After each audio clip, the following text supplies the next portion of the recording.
Hello my soul companion, नमस्ते। मैं सुफला कठल आप सबका हार्दिक स्वागत करती हूँ मेरे यूट्यूब चैनल डिवाइन स्पार्क पर। इसके पहले मैंने जो वीडियो बनाई थी वो मैंने टाइप्स ऑफ कर्मास को लेकर थी और यूनिवर्सल लॉज के ऊपर मैंने वीडियो बनाई थी, जिसमें मैंने बताया था कि कितने टाइप के कर्मास होते हैं। तो अब मैं थोड़ा इसी को आगे कर रही हूँ कि उन कर्मों का फल हमें कब मिलता है और क्या मिलता है।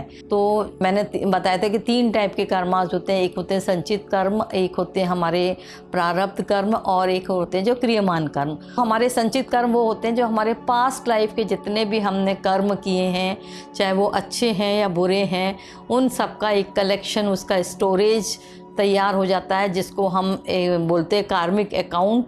जैसे हमारे बैंक में एक सेविंग अकाउंट होता है, वैसे हमारे ये सब उसमें सेव होते जाते हैं। हमारे जो कर्म बंधन, हमारे जितने भी जो कर्मों का जो हिसाब किताब है उसमें रखा जाता है। तो उसमें हमारे जितने भी संचित कर्म है वो उसमें आ जाते हैं।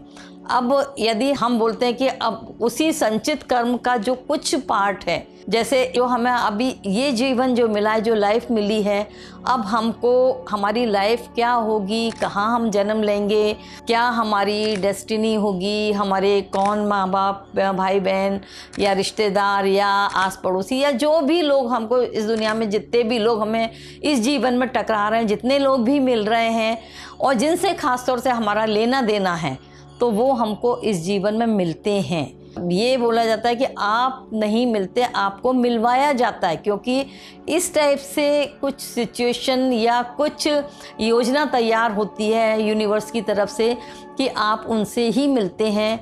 चाहे वो थोड़े दिन के लिए मिलें, कुछ सालों के लिए मिलें, लेकिन जब तक आपका उनके साथ में कोई हिसाब किताब पुराना है, तो जब तक आपका पूरा नहीं होगा तब तक वो आपके साथ में रहेंगे। या हो सकता है उनसे आपका और भी नया अकाउंट बन जाए, ये भी हो सकता है।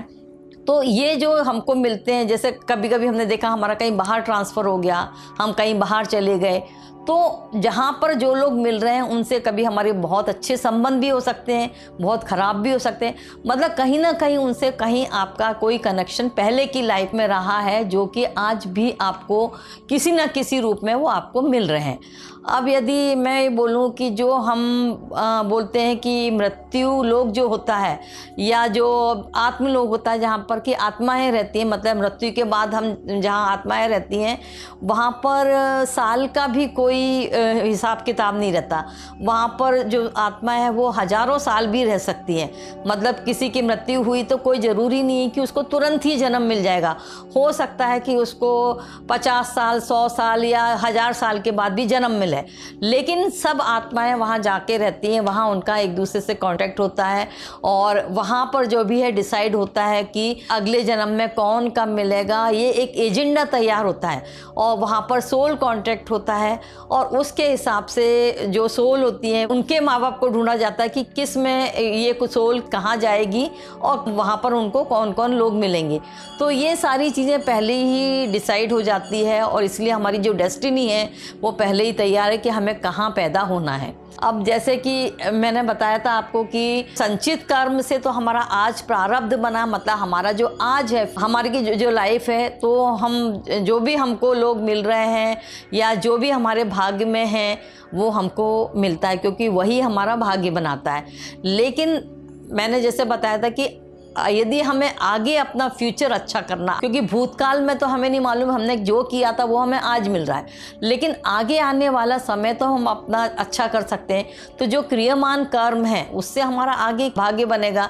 तो वो हम यदि सुधारते हैं तो जो भी हम कार्य करते हैं या जो भी कर्म करते हैं वो उसमें भी 2 टाइप के होते हैं। एक तो जाने अनजाने में हो जाते हैं, हमको उनके बारे में मालूम ही नहीं है और हम कई बार कर्म कर जाते हैं। लेकिन कुछ कर्म ऐसे होते हैं जो कि हम जानबूझ के भी कई बार कर जाते हैं और हमको नहीं मालूम कि उसका क्या रिज़ल्ट है या उसका क्या कॉन्सिक्वेंस होगा, लेकिन हमको बस ये उस समय अच्छा लग रहा है तो हम कई बार गलतियाँ कर देते हैं, जिसका कि हमें बहुत बाद में उसका खामियाजा भुगतना पड़ता है। अब जैसे ये भी बताया गया है कि कर्म का तुरंत फल क्यों नहीं मिलता। तो तुरंत फल, जैसे हमने अभी कोई कर्म किया है तो क्या हमें आज ही मिलेगा, इसी जन्म में मिलेगा? तो ये भी कोई निश्चित नहीं है।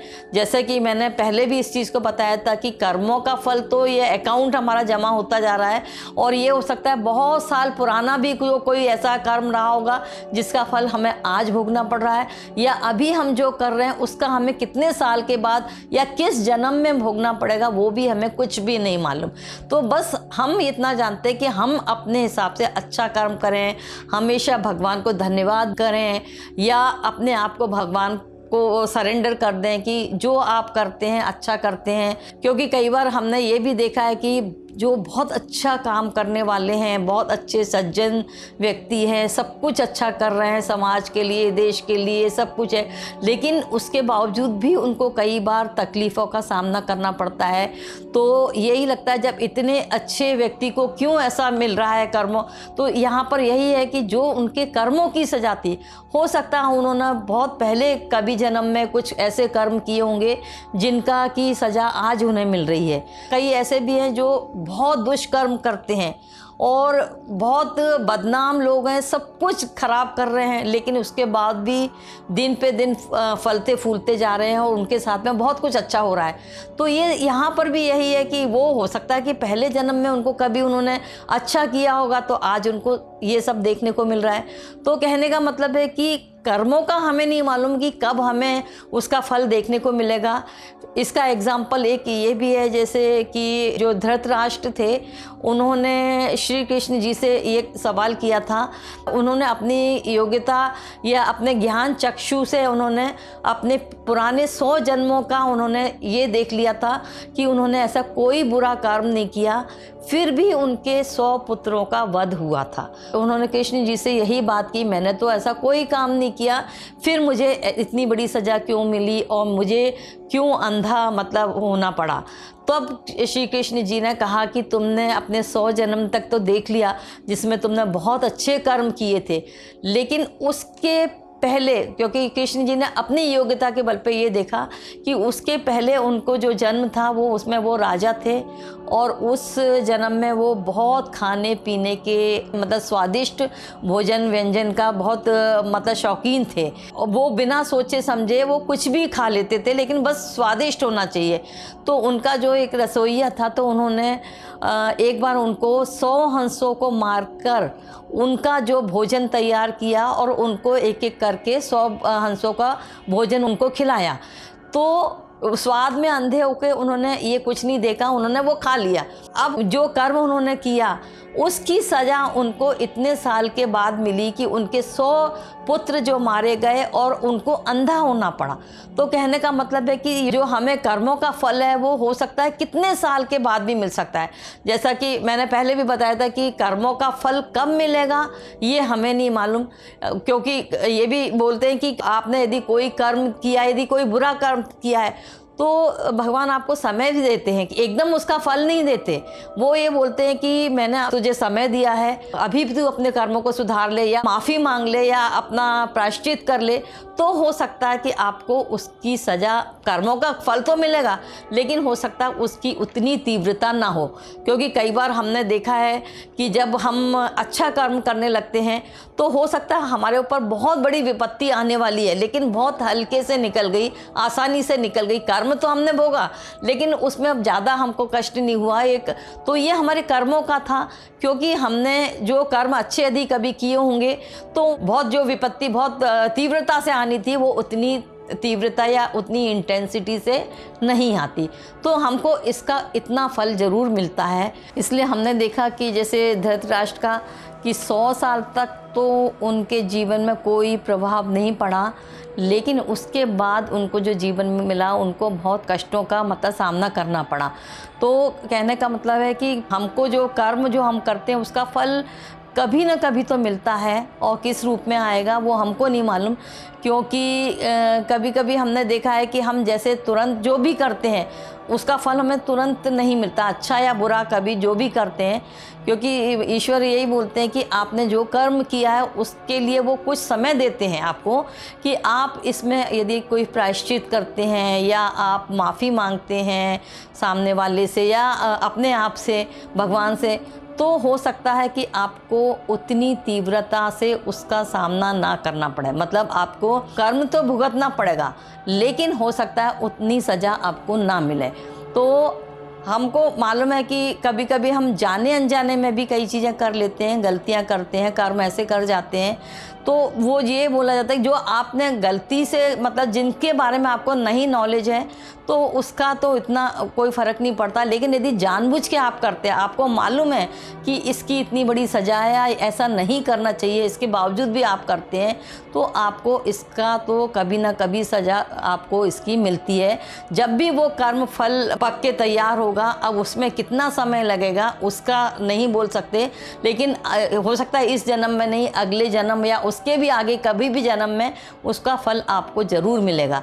फल मीठा है या कड़वा है, वो आपके कर्मों पे डिपेंड करता है। अब इसलिए हम जानते हैं कि कर्म हमेशा हमें ऐसे करना चाहिए जो हमें जीते जी हमारे जीवन में संतुष्टि लाए, और जो दूसरों को भी खुशी दे, और हम जो है वो आगे अपना जो भाग्य भी अच्छा बना सकें। क्योंकि इतना तो हम जानते हैं कि हम खाली हाथ आए थे और खाली हाथ ही जाएंगे। हमारे साथ हमारी धन दौलत, मकान, नाते, रिश्ते, पद प्रतिष्ठा कुछ भी नहीं साथ में जाएगी। तब हम क्यों इतना मोह करते हैं किसी चीज़ से? यदि हम शांति से 2-4 मिनट बैठ के यदि सोचें तो हम क्यों इतने अशांत हैं? जब हम खाली हाथ आए थे, ये सब चीज़ें पीछे रह जानी है, मतलब हमारा तो कुछ है ही नहीं, तो हम उससे क्यों इतना अटैचमेंट रखें? यहाँ तक कि हम अपने रिश्तों में भी क्यों इतना ज़्यादा उलझ के रह जाते हैं? क्योंकि ये मालूम है कि ये जीवन जो है वो हमेशा तो रहने वाला नहीं है, कभी ना कभी तो हम ऊपर जाएंगे या कोई भी जाएगा, कोई ना कोई साथ छोड़ के जाएगा। तो फिर हम उसमें इतना ज़्यादा अटैच क्यों हैं? तो हम मतलब अपने जीते जी ऐसे काम करें, मतलब परोपकार की भावना है, सेवा की भावना है, और हमेशा अच्छा कर्म करें, ईश्वर का नाम लें, भगवान को अपने आप को समर्पित करें, और कुछ ऐसे काम करें जो समाज के लिए, मतलब हम काम करें, देश के लिए काम करें, जो हमारे उद्देश्य की पूर्ति, मतलब हम उस टाइप के कार्य करें जिससे कि हमारा भविष्य भी अच्छा निर्धारित हो और हमें भी अंदर से संतुष्टि मिले, और मरने के बाद भी हम लोग हमें याद रखें। तो जब हम जानते हैं कि हम खाली हाथ आए थे, खाली हाथ ही जाएंगे, आज जिस पर हमारा अधिकार है कल किसी और का होगा, परसों किसी और का होगा, तो हम क्यों इसमें उलझ के रह जाएं?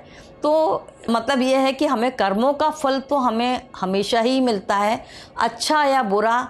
जब आपको इस चीज़ की समझ आ गई तो आप आने वाला भविष्य आप अपने कर्मों के द्वारा अपना बना सकते हैं। इसलिए आज भी जो हमने बनाया अपने कर्मों के द्वारा बनाया, कल जो हम बनाएंगे वो भी अपने कर्म। तो हमारी जो ज़िंदगी भर की जो कमाई है सिर्फ एक हमारी कर्म ही है जो हम अपने साथ लेके जाते हैं, बाकी हमारा कुछ नहीं। क्योंकि हमारी आत्मा को सारी चीज़ की नॉलेज है, उसके अंदर सारी मेमोरी इकट्ठी हैं कि हमने क्या किया है क्या नहीं किया है, तो ये सारी चीज़ें हमारी डिसाइड हो जाती हैं। तो thank you for watching my video. यदि आपको मेरी ये वीडियो अच्छी लगी तो कृपया लाइक कीजिए, सब्सक्राइब कीजिए, शेयर कीजिए, कमेंट कीजिए और बेल आइकन ज़रूर प्रेस कीजिए। Thank you.